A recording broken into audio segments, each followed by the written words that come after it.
Hello বন্ধুরা, তোমরা সবাই কেমন আছো? তো বন্ধুরা, আশা করি তোমরা সবাই ভালো আছো। শুক্লাস বেঙ্গলি বানাতে সবাইকে স্বাগত।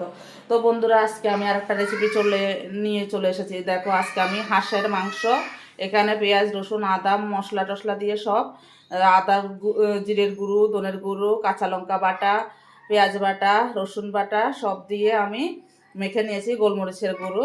আর এখানে তেজপাতা ফোড়ন দিলাম এখন। তো বন্ধুরা, আমি একটু জিরে ফোড়ন দিয়ে দিলাম। জিরাটা একটু ভাজা ভাজা হবে।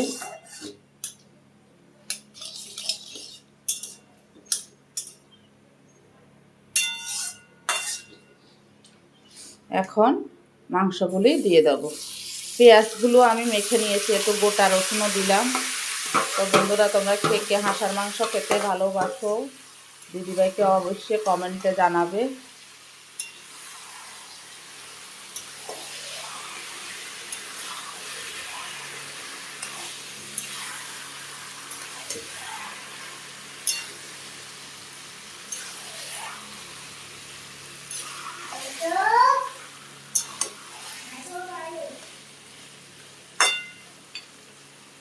তো বন্ধুরা, হাঁসের মাংস হয়ে গেছে।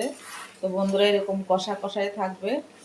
আমি একটু গরম মশলার গুঁড়ো দিয়ে দিয়েছি। হাঁসের মাংস কষা কষা খেতে খুবই ভালো লাগে। তো বন্ধুরা, আমি এক্ষুনি নামিয়ে পরিবেশন করব।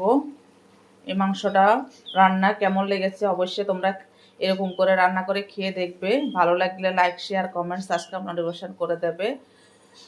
সবাই ভালো থেকো, সুস্থ থেকো। দেখা হবে নেক্সট ভিডিওতে। টাটা।